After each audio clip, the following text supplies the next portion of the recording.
Hello and welcome to another video and podcast from Fantasy Football Scout. My name is Joe and today I'm joined by Mark, aka the FPL General, to reveal his team for Game Week 17.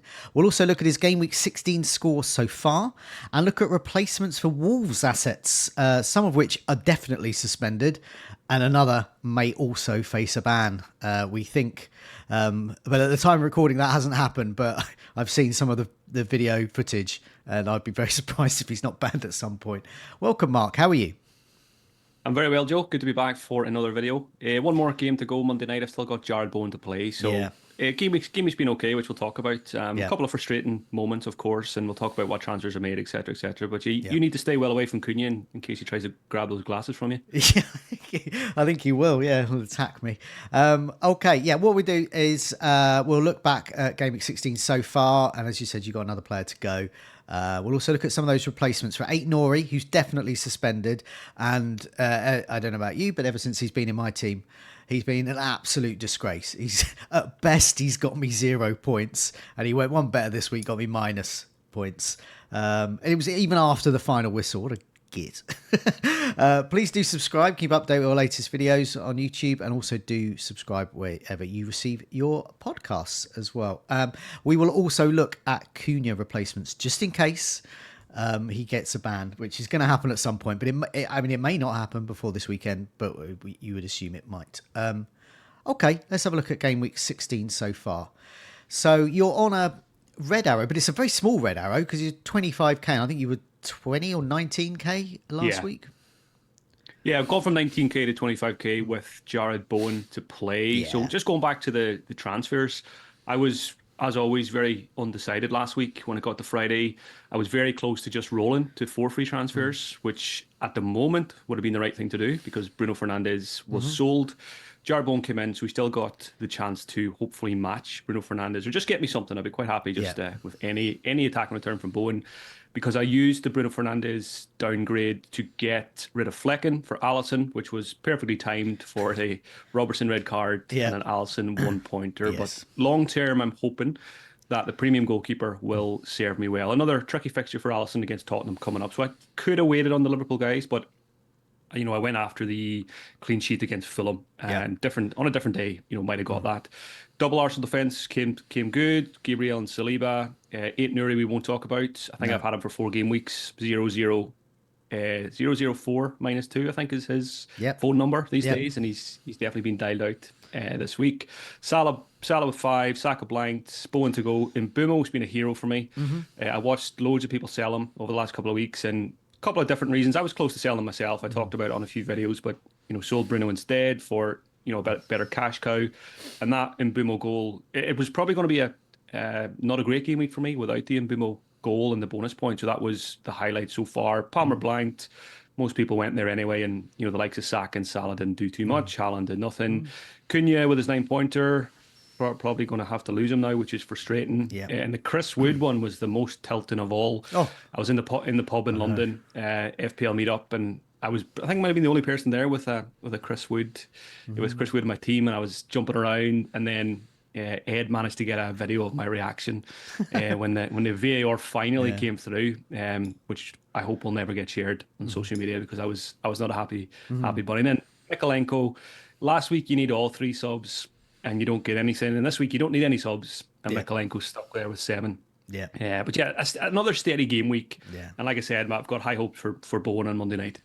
Yeah, I mean, with Mikalenko, same with me, as ever, bench. But, I would not have played him against Arsenal. I know Sean Dyche can set up a team defensively well, but I just thought I didn't think Arsenal would power past them, but I thought they'd win 1-0 or something.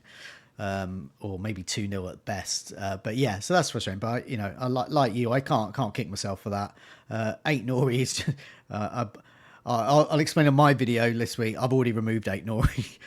He's already gone for me. Brian Mbumo, I kept him as well. I captained Salah myself. So I thought I was going to be on for a mega haul there. I was worried about Palmer, but I did think Salah was the better option, and he could have done well. But yeah, Robertson possibly scuppered that a bit. But yeah, it was close. It was close to getting a goal or two, Salah, as well. Yeah, it was a quiet week for the big hitters this week. Doesn't happen Yeah, very yeah, often. it's fortunate as well. And I think the luckiest people this week are Haaland owners and captainers. He got his customary 2 points, not worth his 14.9, whatever he's worth now.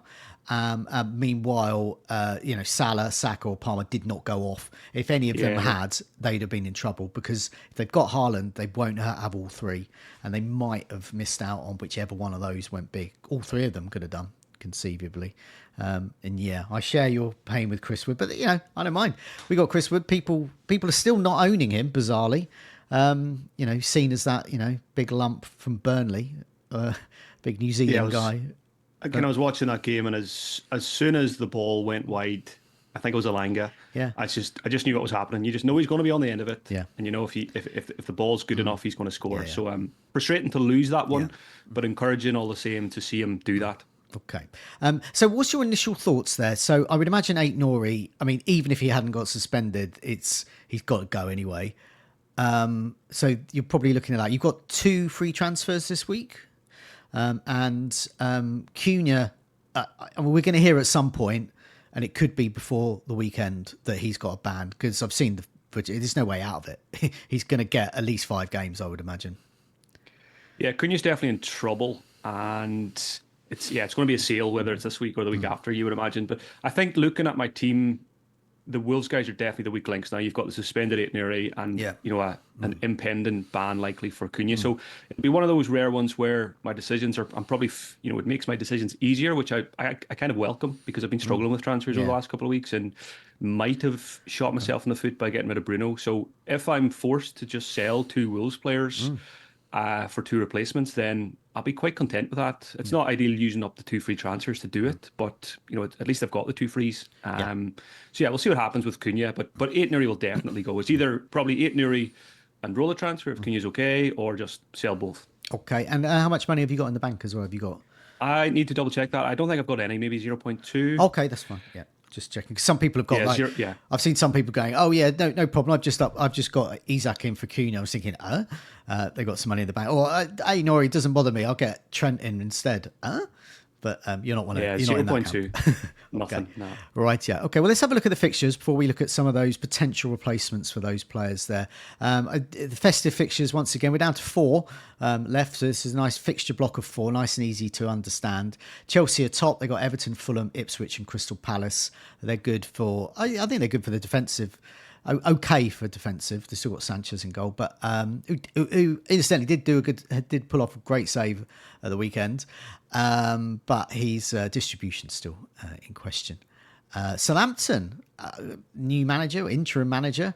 They got Fulham, West Ham, Crystal Palace and Brentford, so there could be some options there, especially if they can tighten up at the back. Fulham, there's a lot of interest in Fulham, and that's something we'll touch on with these replacements for Wolves players. They've got Southampton at home, great entry point there. Chelsea away, okay.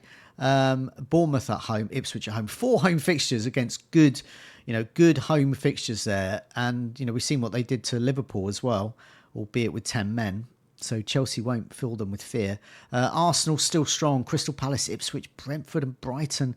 Bournemouth still strong. Manchester United, Crystal Palace, Fulham and Everton. Man City gets stronger from game week 18. Everton, Leicester and West Ham. Liverpool are still pretty strong. Tottenham, Leicester, West Ham and Manchester United. Nottingham Forest still good fixtures. Brentford, Tottenham, Everton and Wolves. A bit further down though, you get Leicester. They do have Wolves at home, but then they've got Liverpool, Man City, West Ham. They've got Liverpool, Man City in game weeks 19 and 20. But good couple of next fixtures, Brighton and Southampton. So good for you as a Bowen owner. And Ipswich, I've got Arsenal and Chelsea in the mix, and Newcastle and Fulham. I do. So, I don't fancy the chances of any Ipswich defenders there. And Crystal Palace's fixtures are worth mentioning. They've got Arsenal at home, but then they have Bournemouth away, and then Southampton at home and Chelsea at home. So their fixtures do improve somewhat. And Brighton's fall away, but as a Brighton fan, I would say that the best time to get Brighton is when they've got tough fixtures, because they are drawing and losing against teams lower down in the table. But when Man City or Spurs come and visit, off they go. So they got West Ham and Brentford. Might get something out of them. Aston Villa Arsenal, that's your time to get Pedro in, I would say. But yeah, what else does these fixtures say for you? Yeah, I mean it's kind of how my team is shaped up over the last few weeks anyway. I'm always looking at this ticker. So I've only got Cole Palmer from Chelsea. Jackson was fantastic again. I know I say fantastic. He fell over himself 2 minutes before he scored a great goal, but that's Nicholas Jackson. He gets up and Yeah. he does what he's good at then afterwards. So his owners this season have been rewarded. He's been really really good. So I'm definitely interested in him, but much like Isak, it's very hard to fit him into my current team structure. Southampton, even with the manager change, I'm not going to be interested. They're still the same team with the same players. I'm not expecting too much there. Maybe seeing a few people talk about doubling, maybe just as a fifth, bench spot. Maybe that's something like that's okay. Fulham definitely going to be talked up a lot this week by content creators because they've got the fixtures. I really like the three homes in the next four. Not against the top teams in the league, and they've been good all season as well. They're kind of I always feel like they're a team I don't pay enough attention to, and across the pitch they do have good FPL options, and they obviously have like for like priced replacements for Cunha and Ait-Nouri, which is why a lot of people are looking there. Arsenal, I've got my triple up. Gabriel, Saliba, Saka, very happy with that. Look at that fixture ticker. And then, yeah, I'm not really interested in Manchester City. Still, results are not there. Liverpool, you're getting, down the list. And I look at the bottom and I see West Ham, second from bottom. I bought Jared Bowen just this week, and I knew this felt like was my last opportunity to get in because it was three good fixtures. And then the plan will be to move away again. So I'm really backing him over the next three to deliver. It was a very close call between Bowen and Anthony Gordon. Could end up playing out, fairly similarly point wise, but Gordon did look good at the weekend. For Bowen there, there's a good hop on, a hop off point there. So they play Southampton away, game week 18. And game week 19, Crystal Palace have Southampton at home, and their sort of much better fixture run goes. So it's possible that Eze could be a good replacement. It's possible that Sarr could be a good replacement as well. In which case that would save a bit of money, and that could be invested perhaps for a Jackson, Isak, whoever up front as well. So that's something that I'm sure you and other managers maybe are considering. Yeah, Sarr's really emerged now. He's been doing it for a while. We know how good he is from many years of his in the Premier League a couple of years ago, and he seems to be quite well suited to the current system. To me, he looks to be playing a bit more centrally, which seems to be getting a tune out of him more so than on the wing. And obviously, it's better for him to be central FPL wise. So I still would probably go Eze when it comes to the time when he's back to full fitness and getting more minutes. But it's good to have a choice and a choice that can save you some money, which is quite important this year. Definitely. Okay, let's have a look at some Ait-Nouri replacements. It's going to be in a few teams. If you don't have Ait-Nouri and you're just sitting there going, ha, ha, ha, ha, well, you might be in need of a cheaper defender anyway at some point, perhaps even this week. And so this list will be useful for you. I've also put in something that, because I touched on this in my video last week, because I needed to find a cheap defender, and I still need. In fact, I needed to find 2 to 3 cheap defenders. So I made one move last week. I got Houston in. I've made my other move. I've got Robinson in. So both of those feature on this list. And I put up a thing that I also put up. It was a Blue Sky post from FPL Roadrunner that I put up on my video, and I put it up on here because it's pertinent as well, and it explains why I've got Houston and Robinson. Is because Bournemouth and Fulham, they rotate really well, and arguably you can probably play Robinson anyway, even in the tougher games. But so this is the way it was this week. Bournemouth have got West Ham. Fulham had Liverpool, but you would have missed out on a Robinson haul there. So this is why I'm playing Robinson all that time. But then Fulham have Southampton at home, Kirkes or Houston, whoever you've gone for, Manchester United away. So there's a good rotation there. Crystal Palace at home for Bournemouth. Meanwhile, Chelsea away for Fulham. Could still play Robinson, but you would favour the Bournemouth. And then Bournemouth, they've got Fulham and then Everton. And then Fulham at that time, they've got Bournemouth and Ipswich at home. They've got West Ham and Leicester. So you can arguably go both of them as well, which is really handy at this time of year. So that's why I just wanted to flag that up. And that's something, a sort of a festive rotation I've gone for. But I'll mention Houston in a sec, and you can probably lump in Kirkes with that, although Kirkes didn't make my list in terms of minutes per expected goal involvement. Top of the list is Davis at Ipswich. I think we're going to be quick here because even though he's created 36 chances, he's taken 55 corners. He does have 2 assists. He does have a goal. He does have a clean sheet. With those fixtures, and it being Ipswich, you're just simply not going to invest there, I would imagine. Yeah, and I think Davis is probably going to be near the top of this list all season, Yeah. because he does take so many set Yeah. pieces, but it doesn't, translate into a huge amount of Yeah. FPL points. And if they're going to concede two or more goals quite often, when you look at the fixtures, then yeah, I think we just skip over him. Yeah. His minutes per expected goal involvement's the most out of all of these players. Every 373 minutes, which is good for a defender. Next is Hewson. He's 4.3. Senesi's going to be out for 3 to 4 months. So we're not going to see him again until March at the very earliest, probably April. So that'll be sort of post wildcard, second wildcard, I imagine. He's only 4.3. He's had 4 starts. So I've mainly included sure starters on this, but he is a sure start. Well, let's find out if he's a sure starter. I'm sure he is a sure starter because Senesi's out and they don't really have anyone else. But he's had 4 shots inside the box. So he's having a shot inside the box per game. He's created 6 chances. He's got a goal already and a clean sheet. And his baseline bonus is really strong as a centre-back. He's strong.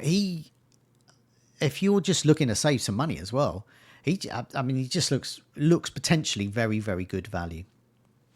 Yeah, he's a lovely price. Look, compared to the others, the cheapest one here, definitely got a bit of goal threat about him. And Bournemouth just continue to impress. And I've got Jared Bowen going into Monday night, but if I was a betting man, Bournemouth always look good to me, and I'm hopefully Bowen can do something. But I wouldn't be surprised if the Bournemouth defence looks good in that game, and Huijsen comes away with some points there. So he's a great option. I think I probably would save the money on him over Kerkez. I know Kerkez offers a bit more, bombing forward from left back, but yeah, it's all about cash, and if there's savings to be made, and you can get similar points for that. And I think the important thing here with him is, as you mentioned, if you can get a rotation, whether it's Fulham or someone else, you don't really want to play a centre-back from a Bournemouth every single week. No. But if you can play the fixtures, then absolutely viable.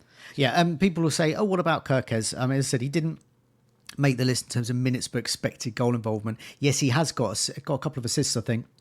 And he does look very attacking, but that's not firmly translated into the expected goal involvement. But Hewson, I think, is 4.3. I think he's, as you said, good value. Next is Munoz. Now, no one's going to get him this week because he's suspended, but he's just one to monitor because Crystal Palace's fixtures are strong, as we were saying, from Game Week 19 in particular. It's 4.7. In my video last week, the 2 cheap defenders I was looking at getting in were Hewson. No, the 3 I was thinking of getting in: Hewson, Robinson, and Munoz. And Munoz was sort of third place in that list, as in I can wait for that. But I would like to see Munoz in my team in Game Week 19. It may not happen because of other issues, but this is what I would like to happen. He's had 16 starts, 16 shots inside the box. Like Hewson, a shot inside the box every match. 16 chances created. He's creating a chance every match as well. He's got 3 clean sheets, 2 goals, 2 assists, 4 attacking returns. And his minutes per baseline bonus, like all these players, are very strong. And he's actually won 8 fouls as well, which is why that's adding to his baseline bonus. I recommend him. Yeah, and I think there's an interesting debate to be had this week. We're talking about Robinson being the very easy, straightforward choice for Ait Nouri replacements when you look at the fixtures and what he's done. I think he's got 6 assists this season. But Munoz, I think, long-term overall might be the best of all. We thought he was going to be that in Game Week 1 when he was in a lot of our teams. And, Palace in particular had a really quiet start to the season. But Munoz has come alive in recent weeks and had another goal ruled out at the weekend, which again is very encouraging. And I think I'm going to be very tempted this week, despite the fixture, just to get Munoz in place. Because like you say, if we're going to want them Game Week 18, 19 anyway, maybe the transfer could be used now on Munoz, and then rather than using another transfer then for a second defender, that could be used in midfield or attack. So that's just something I'm going to weigh up this week. Is it worth just getting Munoz in, despite the fixture, and you're hoping for an attacking return, which he's very capable of with those 16 shots in the box and 16 chances created? And yeah, or do you play the fixtures a bit more with Robinson? So I know I'm going to want Munoz, so I'm tempted to maybe bring the move forward and just saves me a second transfer in defence later. Yeah, I mean that's part of my thinking. I was actually tempted to get him in for this fixture if it was looking like Gabriel was out, then I probably would have done what you said, just hang the fact that he was on 4 yellows against Brighton. I just thought he would have been a good player to have in just if I needed. And he was very close. He got an offside goal, didn't he? There was, I think, VAR checked one of his. And Crystal Palace obviously, annoyingly, were better than Brighton on the day, and he was in particular very good. So yeah, I can see that rationale, even though he is banned, because I think his price is going to go up. He's going to be a player you're going to want at some point. You make a good point there about the yellows. Munoz is on 4 yellows, isn't he? So No, it he's would on. be I think he's had it now, hasn't he? Hasn't he had his ban? I'm not sure. is Munoz. Robinson's on 3, I'm pretty sure. Oh yeah. Robinson's fine. He's on 3, and I think they've got to get to. I think it's game week 19 is the cutoff. Yeah. Munoz has his ban now. He got his 5th yellow. Right. Okay, I missed that one. So that's why. That's why people will still in the live chat, even though I said at the beginning, no one's going to recommend Munoz for this week in terms of getting him into your team because he's suspended. He could be a player you might get in as an enabler on the bench, and obviously he's a player you're going to want in later. But yeah, that's why, even though he's suspended now, just to sit on your bench if you've got lots of transfers and you just want to stock up for Christmas. Yeah. Scratch what I said. I missed that suspension. I don't know how I missed that one. Because I've only got Mikalenko against Chelsea and Greaves, who doesn't play, I will not be able to get Munoz this week. I'll need to get someone for Ait Nouri who plays. So again, that pushes me back to Robinson. Okay, next play, Emerson. I think it's the time has gone for Emerson. He's a player I've been pushing for a little while, actually, and he's been getting some returns. He's only 4.4, 14 starts, created 11 chances. He's got a goal and an assist, takes 17 corners, created 11 chances, as I said, and 3 shots inside the box. Good next to Brighton and Southampton, but then it drops off a cliff. So it's probably, we've gone past Emerson time now, I think, unfortunately. So I'm just going to sketch over him. Gusto at Chelsea. Chelsea defence intrigues me because I don't think they're going to keep, as we found out at the weekend, I don't think they're going to keep that many clean sheets. But, however, Gusto would be the only one I would go for. But he's only got this 1 assist. He's created 9 chances. He's 4.9. For me, it's just that price. The fact Chelsea, great fixtures, but they're just not keeping clean sheets, says to me I'm not that interested in him. Yeah, I mean, you look at Gusto's minutes all season as well. It's been a bit sketchy from time to time. Maybe a bit more secure at the moment. But when I think of Chelsea defenders, it's really only Caldwell for me, and even he's not very exciting. There's a lot of 2-pointers in there, as was the case again this week. No attacking returns yet this season, so there's a reason why I don't have any Chelsea defensive cover, and just not that interested. Now I could have got Lewis Hall in. I'm not one of those people who say, Lewis Hall was on my list. I was thinking about him. I was not even entertaining the thought of getting Lewis Hall. So that 15 points was nowhere near my thinking. He's 4.6, just gone up overnight. Short of starts at the moment, we think. Really strong stats, 23 chances created, 5 shots inside the box, 28 corners as well, really creative. It's working out really well with Gordon on the left as well. They're working really well. But I do look at the fixtures and I just think with these players here, your bread and butter has to be clean sheets. Anything else is a bit extra. And I think the mistake I made getting Ait-Nouri is I was looking at the odd goal and assist and not looking at the bread and butter, which is clean sheets. And for Lewis Hall, the fixtures coming up, Ipswich away, I actually don't think that's a good for clean sheet. Aston Villa at home, I don't think that's good for clean sheet. Manchester United away, and then Tottenham away. I mean, you would be relying on assists, I think, for those next 4. Yeah, and again, I just do the very simple comparison on the fixture ticker again, Newcastle fixtures versus Fulham fixtures. Or even Bournemouth fixtures. Yeah, Hall was obviously great for his owners this week. But he hasn't been great for the most part. And again, it's Newcastle are a bit like Tottenham this season. You just don't know what you're going to get from week to week. You can get a 4-0 victory, but it probably does need to be against the Leicester to get it. And again, I don't like, in particular, the Villa, Manchester United, Tottenham stretch. It feels like attack and returns required from Lewis Hall. I think he'll be pretty. I think he could be pretty safe long term now in the team. I spoke to a couple of Newcastle fans the weekend, and they seem to think that he'll be fine even when the injured centre backs and stuff come back. So I wouldn't have concerns about buying him over minutes. It's more the fixtures that slightly put me off. Yeah, I mean, I think it's a definite hold to keep playing him. But he's not going to be playing Leicester at home every week.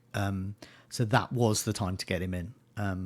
But yeah, definitely playable and hope for the best. He could get that odd assist. Another player where, once again, you might be relying on attacking returns is Milenkovic. You know, he's emerged as the best in the Nottingham Forest defence in terms of getting attacking returns. 14 shots inside the box. That's huge. 4 chances created. He's got 2 goals and an assist. And obviously makes this list for minutes per expected goal involvement every 483 minutes. 15 starts, strong baseline bonus. It's just the fixtures. Brentford away, I don't think it's good for a clean sheet. Tottenham at home, possibly. Everton away, Wolves away. There's your clean sheets time, I think. So it's possible. It's possible. If you're very lucky, you could get 3 clean sheets there. But yeah, he would be on my list if I, hadn't prioritised some other players. Yeah, I like Milenkovic. I think I've said from pretty early in the season that he was probably going to be the one to go for when it came to Forest defenders, even though all of them are pretty viable at various times, the likes of Aina and Murillo and stuff like that.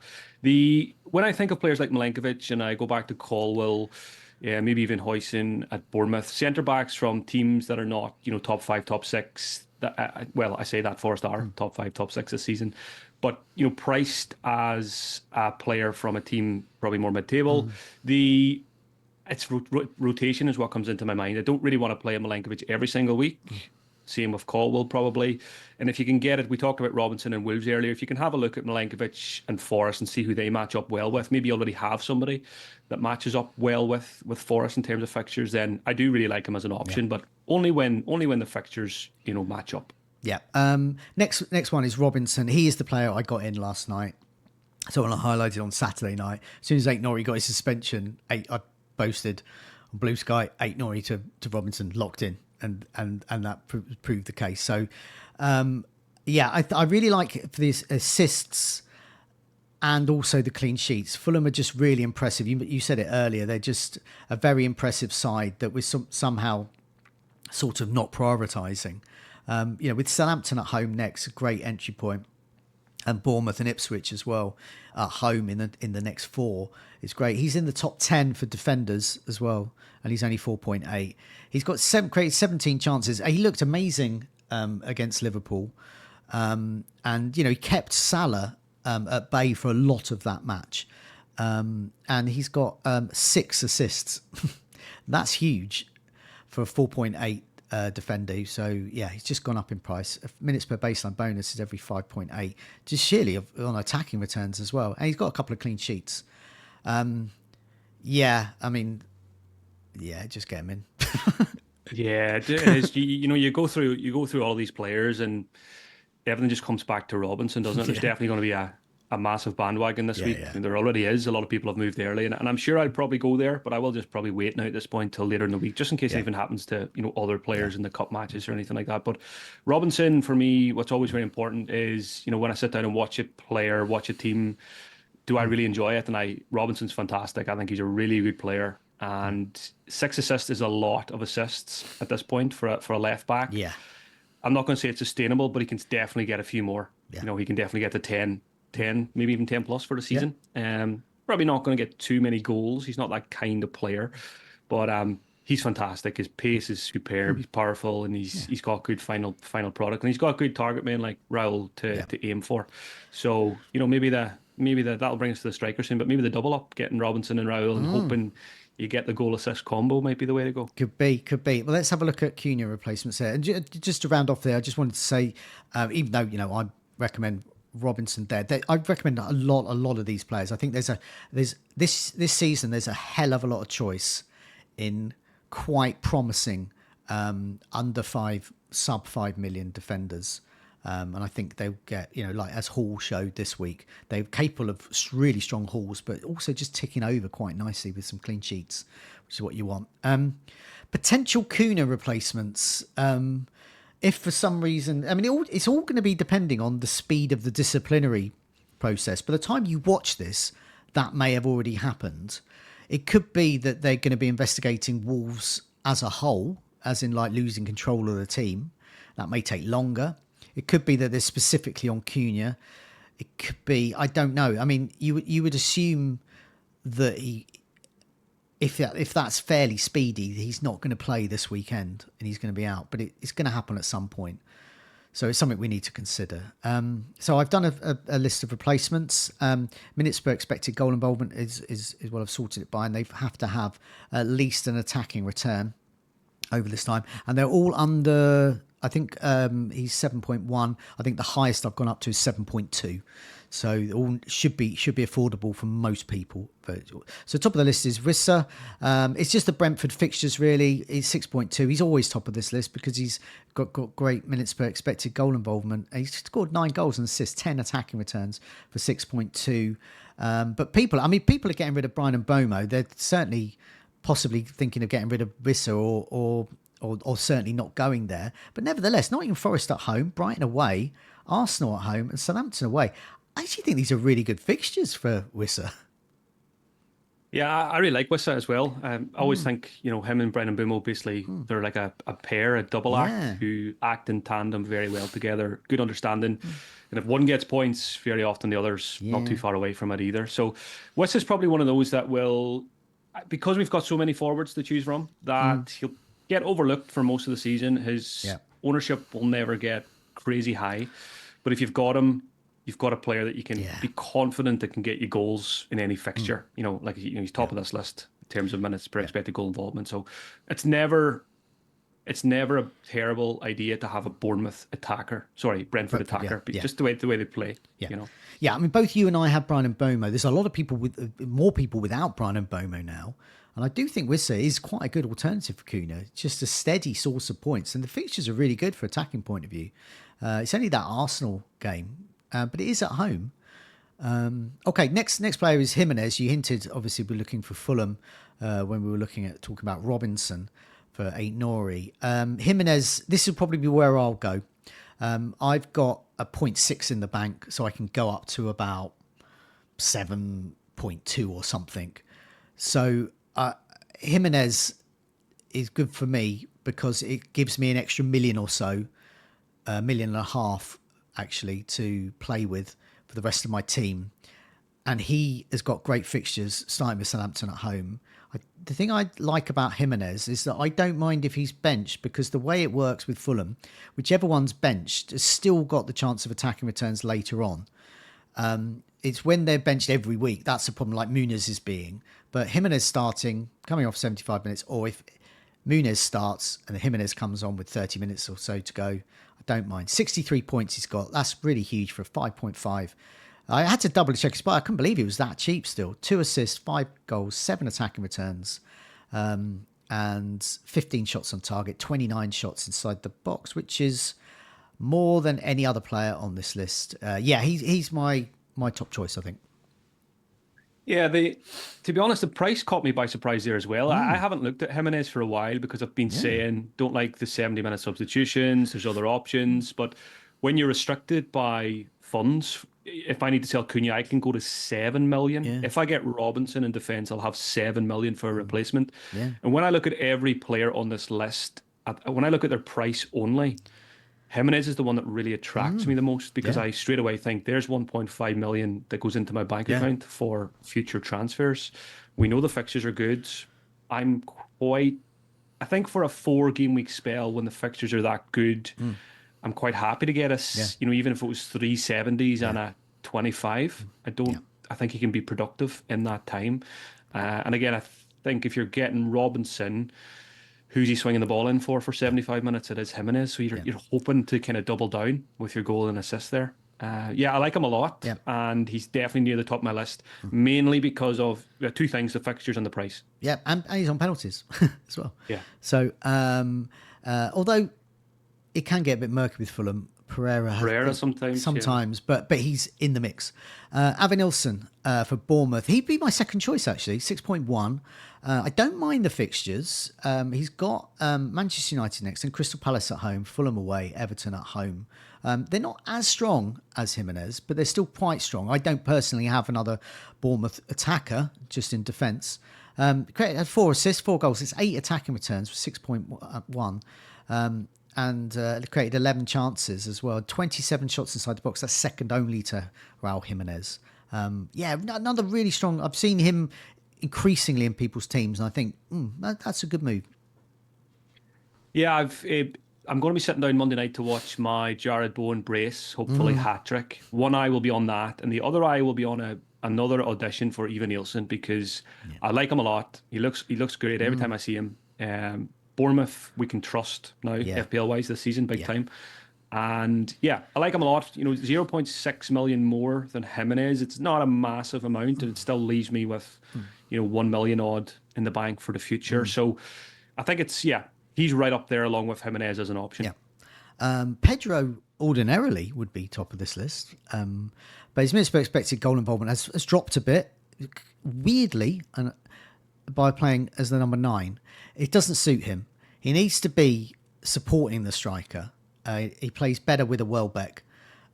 He's had 53 points, 3 assists, 4 goals, but not much recently. I think just that assist at Fulham was the only recent one I can remember. Obviously, he did haul against Bournemouth. And he created 11 chances, 13 shots inside the box. Obviously, he's great, but I don't like to see him as a number 9. And as we saw against Crystal Palace, it just doesn't quite work out. And when he's 5.9 and Jimenez is 5.5, Evan Nielsen 6.1, and you know what they're going to do. They've got one job. They're the striker. That's their role. But Pedro's sort of a number 10, but playing as a number 9. Yeah, which I think what summed it up for me was João Pedro set up a great chance for Mitoma. But it's Pedro heading back, facing his own goal for a creative chance rather than a goal scoring chance for himself. So I would much prefer my João Pedro, if I had him in FPL, to be heading towards goal as a creative force as well as a potential goal scorer than a link man as he has been in the last couple of games. He can still get points, of course, and I'm not going to rule him out this week. I also kind of like the idea of buying stock when it's low. He's been quiet last couple of weeks. People are probably starting to sell. I still don't mind the fixtures and penalties. He's still got a lot of ticks. He's getting a lot of starts, which is very attractive as well. So I don't think if this Cunha ban does come this week, I think it's a really difficult decision. I think there's quite a few good options. There are. I was going to say as well with Pedro as well. Actually, the West Ham away, Brentford, as I said, are not the best fixtures for him. It's Aston Villa away and Arsenal at home. I think Pedro could do all right. So the way Brighton are playing, they just seem better against worse teams. So flip the fixtures on its head when you consider Brighton assets, I think. Right, next player is Archer at Southampton. You're not going to go for him. Southampton are managerless at the moment. They're down and out, down and buried. We don't know who their new manager is going to be, but he's just there, just to consider, because Southampton are second in the fixture. Fulham, West Ham, Crystal Palace and Brentford. He is, so far, at the moment, their main striker. He's got a couple of goals. He's just something to consider, just for the future, I think. One for the watch list, and in particular for setups like me, who's got a dud 4.5 forward, who is absolutely no value to me, apart from just keeping the budget healthy. I could, at some point, if Archer does come in and, continue playing up front under a new manager, we know he's a good player, possibly penalties. If I have a luxury transfer at some point to get from 4.5 Chiwomi to 5 million Archer, just to get an extra player on the bench, it could be something to think about. Next player is Welbeck. He's been out injured, which is not surprising given his injury track record over the years, but has been surprising in recent year or two, because he's actually been pretty reliable starting or being available. He's only 5.8, 69 FPL points, created 12 chances. He's got 8 attacking returns, 6 goals included in that, for 24 shots inside the box. It's just we don't know whether he's going to start, and I don't know if we're going to get any definite about him being. I would think he would start if we see him in training, and the manager says, he's definitely going to play up front. Yeah, I don't own João Pedro, and usually you would say I'm happy to see Welbeck injured because it's better for Pedro's minutes, but Pedro's minutes are never in doubt for me, and I would rather a João Pedro to have a Welbeck ahead of him. Definitely. I think it makes Pedro a better option. Better for both. Stretches defenses for exactly. So if we got news that Welbeck was close to a return this weekend, that would be another tick for me for João Pedro. Actually, almost third on my list. Just for the one fixture is Vardy. 5.6, 67 points, 9 attacking returns, rolling back the years. He's got Wolves at home next. But then he's got Liverpool, Man City, and Aston Villa. But if you've got Vardy, he's a don't cherish him for this game against Wolves at home. And it wouldn't even surprise me just till he continue to roll back the years and scores against the bigger teams that are coming up. All he needs is one chance, and he's been doing it for years in the Premier League. So the fixtures, bottom of the fixture ticker. I never buy a player for one game week, so I'll be looking a bit further ahead than Vardy. It'll be one of those. I know it's going to be game week 38. He'll be top 5 or 6 for striker points. I'll be thinking, why did we not just go there? Next player would be top of my list if I didn't already have him and go on about him every week. It's Chris Wood, 6.6 FPL points, 90.